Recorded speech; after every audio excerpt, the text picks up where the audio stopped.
See, this is why I love Rufai. The reason why I love him is that he does his job without expecting envelope. And by so doing, he say it the way it should be. He says it how it should be, without fear, without saying, he says the truth. This is happening in this area. This is happening here. He will say it categorically, the way it is. He will call out whoever he needs to call out. The president, the governor, whoever that is in charge that he need to call out, he need to call their attention to a particular thing. He will call their attention because he's not expecting you to come and give him envelope. He's doing his job. Anyway, I'd like you to watch this video. Let us watch this video and then give your honest observation and comments to this. I'll be right back so that we can analyze this together. Unfortunately, it has devastating effects for most Nigerians who are already living hand to mouth. It has devastating effects. Prior to this time, there were 4 warnings that it was going to rain. And we saw those 4 warnings. The question is, what did the authorities do?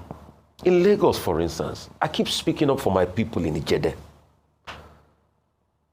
Okeletu, those axes, Iberibe. Where are the drainage facilities? There's a video making the round about even somewhere that was newly constructed that the drainage were falling apart.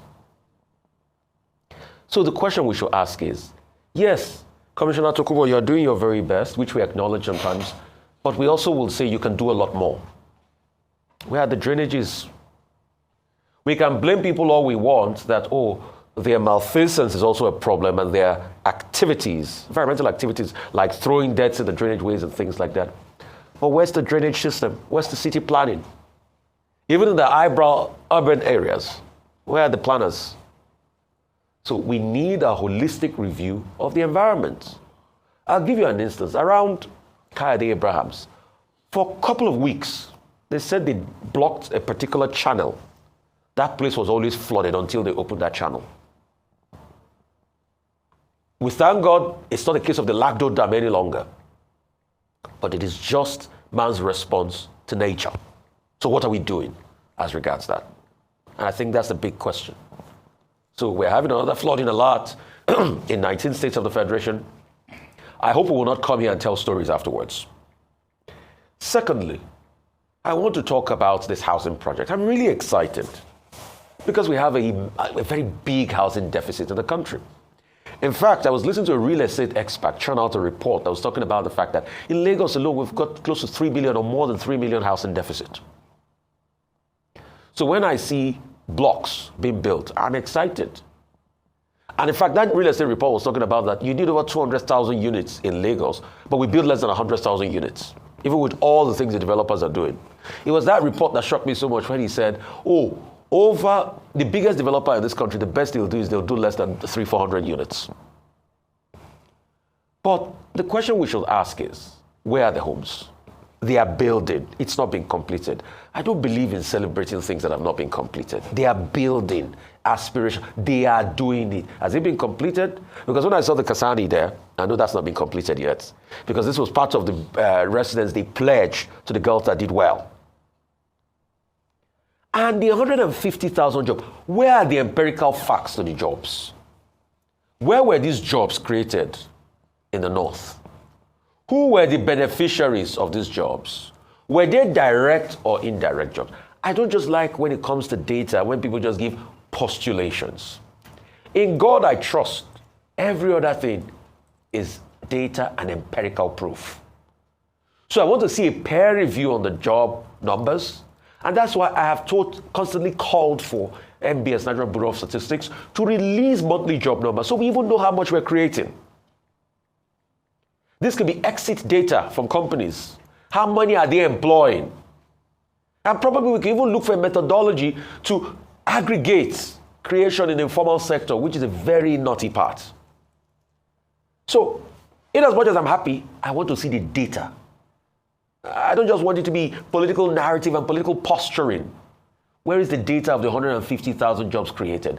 Where are the beneficiaries? Where's the breakdown of the data sets for all of this work we're doing? So we have empirical facts. Thirdly, this back and forth of political parties, of what I call Benzism politics. And it goes back to the journal or the book written in the yesteryears of Nigeria, about the 80s, where they're talking about my Benz is better than yours, or the saying in the 80s where my Benz is bigger than yours. And that's why I call it Benzism politics. I'll do this, I'll do that. Sometimes I just laugh at both the APC and the ADC folks. Check both parties. They were Nigerian politicians when Nigeria went decrepit over the years. What did they do to save the country? APC in 2015 told us PDP was the worst thing ever. President Buhari came in, he tanked the economy. President Tinubu, the economy is doing badly under him. Some people will give you statistics and say, okay, the economy is rebounding. We have 40 trillion in reserve. We have $40 billion in reserve. We have this, we have that. We've been able to stabilize the exchange rate and everything. At what cost to the people? Before we heard that the money saved from subsidy removal will be used to benefit the lives of people. Now, Mr. Festus Keyamo is telling us it's part of the money that they want to use to fix airports. Was that priority for the suffering Nigerians when you told them, without seeking their consent, that you have removed subsidy? Yes, we're fixing airport. It has to be done.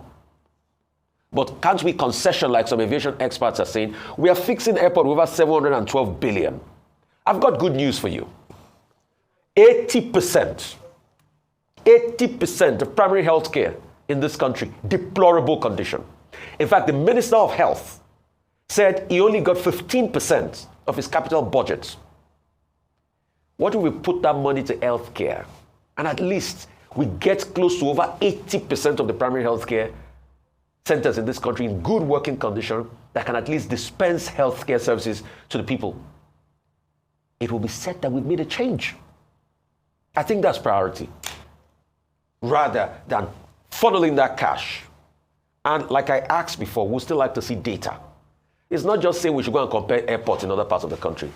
Let the BPP, another government, release the bill of quantity, release the bidding process, release every document that has to do with that. We've seen concession work in this country. Wale Babalaki is there. MMA 2 is still a standard for local airports in this country. But we all know how politics was used to fight Wale Babalaki.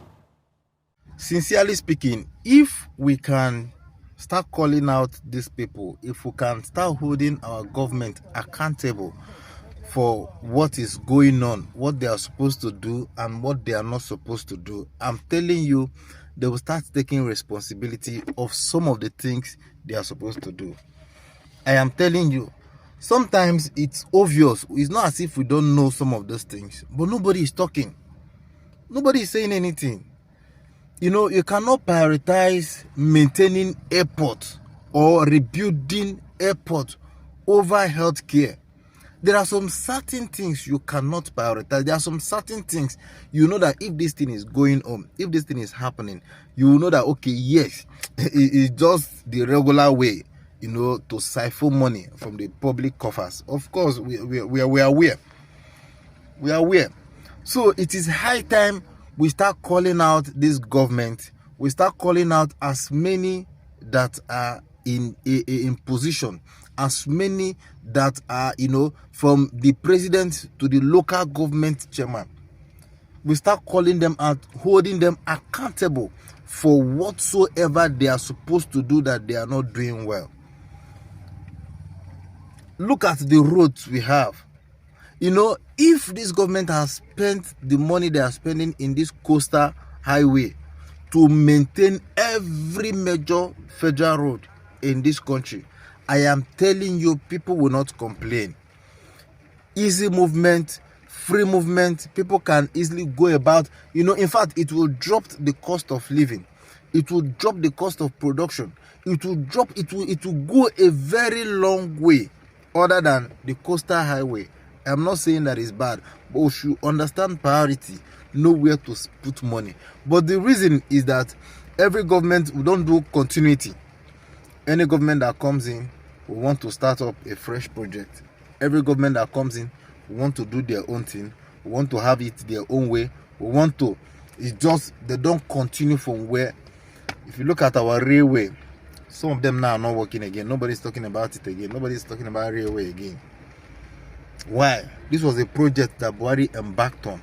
He tried everything. He did everything. That we poured in money and everything. And at the end of the day, today it's no more going.